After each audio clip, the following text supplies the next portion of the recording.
The honeymoon at Porto Silente. The village of Porto Silente did not appear on maps. Sailors mentioned it in hushed tones, fishermen spoke of its tides, but cartographers never seemed to ink its name.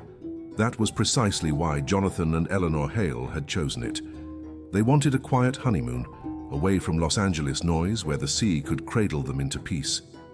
They arrived by carriage along a dirt path that ended at the coast. The village rose from stone and moss, its homes leaning as if huddling together against centuries of salt and storms. The air smelled not only of brine, but of rust and damp stone. Jonathan Hale, lean and tall in his brown three-piece suit, carried their bags with quiet determination. Round glasses fogged slightly from the salt air, his dark hair combed neatly, though the wind immediately ruined the effort. Eleanor walked close at his side, shawl over her shoulders, her short curled hair tucked behind one ear. Her light dress brushed against her ankles as she clutched a small suitcase in both hands. The villagers greeted them in the square. Too many smiles. Too wide, too rehearsed. Men in fishermen's caps, women in aprons, children peeking from behind stone walls, all bore the same pendant, a blackened metal charm shaped like an eye, tentacles coiled around it. Jonathan adjusted his glasses, whispering to Eleanor, "It's a local symbol. Fishermen use charms all the time." But Eleanor wasn't convinced. The way they all looked at them felt less like welcome, more like appraisal. Above the square loomed a clock tower. Its hands pointed to 11:47, though the sun was still high. Jonathan laughed gently. "Broken clock." Eleanor remarked it to a villager, but he only chuckled nervously, changing the subject. As twilight descended, the sky bled into violet and the tide swallowed the last of the light. Then it came, a sound from the water, not waves, not thunder, a deep pulse, resonant, rhythmic. It echoed through the stone streets, rattling windows. It was less sound than chant. Jonathan and Eleanor froze, but the villagers continued smiling. A little girl emerged from the crowd. Barefoot, wearing a faded dress, her wide, watery eyes shimmered with the rising moonlight. She pressed a crumpled piece of paper into Eleanor's hand, scrawled in crooked letters. "You'll sing too when it's time." Before they could ask, the girl vanished into the throng. In the days that followed, unease spread like fog.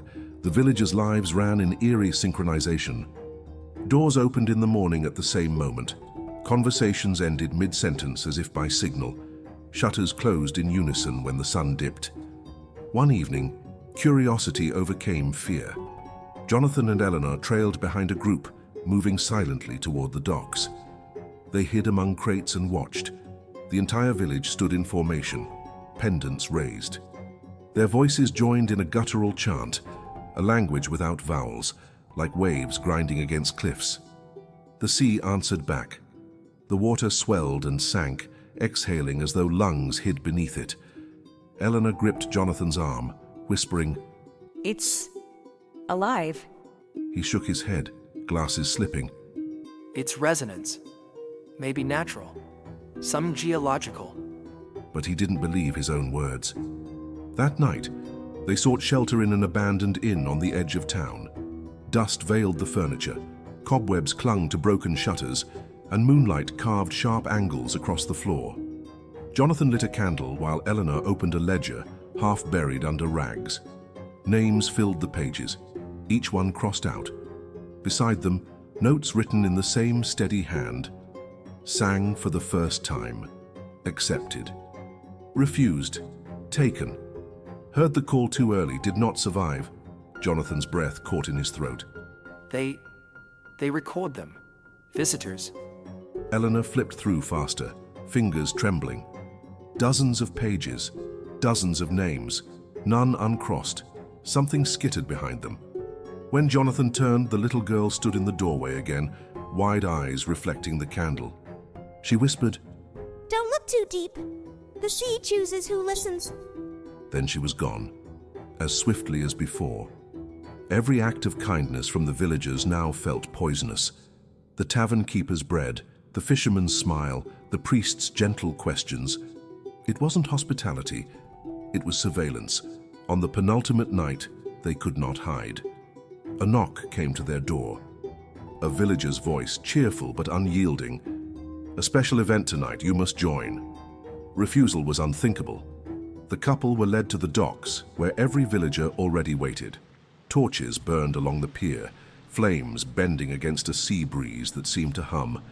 Pendants glittered like eyes in the dark. The chanting began. This time it was stronger, deeper, rising in waves. The air vibrated. The stars above reeled into spirals, forming shapes not made for human eyes. Jonathan gasped as the sea shifted. Shapes emerged, never whole, always glimpsed. A scale glistening like a fallen moon, larger than any ship. A translucent claw, fingers webbed, dripping seawater thick as oil. And then, eyes.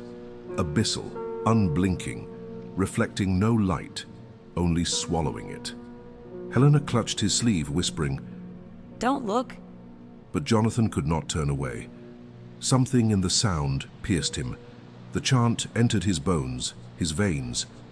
Words not his own spilled from his mouth, matching the villagers in rhythm. He doubled over, clutching his stomach, feeling a tearing inside like something old had awakened. Jonathan. Eleanor shook him, terrified. His eyes were wide, glassy. He whispered through clenched teeth, I know this voice. It calls me by name. A villager stepped forward, smiling kindly. The blood returns. The sea remembers. Eleanor's heart broke. She realized then, Jonathan was not only a visitor, he was of them. A descendant of Porto Silente's first singers, born far away but marked since birth. The villagers raised their pendants higher. The abyssal eyes widened. The tide roared like applause. Jonathan's voice deepened, chanting louder, not himself anymore. Eleanor's choice towered before her. She could flee, tear herself from his grasp, run through the hills and never look back. She would live, but haunted forever by the sound of his voice joining the sea. She could stay, accept him, accept the call, let the waves claim them both. Porto Silente would embrace them, and the world outside would forget their names. Or she could resist, fight against the villagers, against the impossible tide, clinging to Jonathan until the sea itself crushed them. Hope would be their weapon, though it was no more than a fragile illusion. The chant surged. The stars above spun. The abyss waited. In Porto Silente, the sea did not forgive. It only called.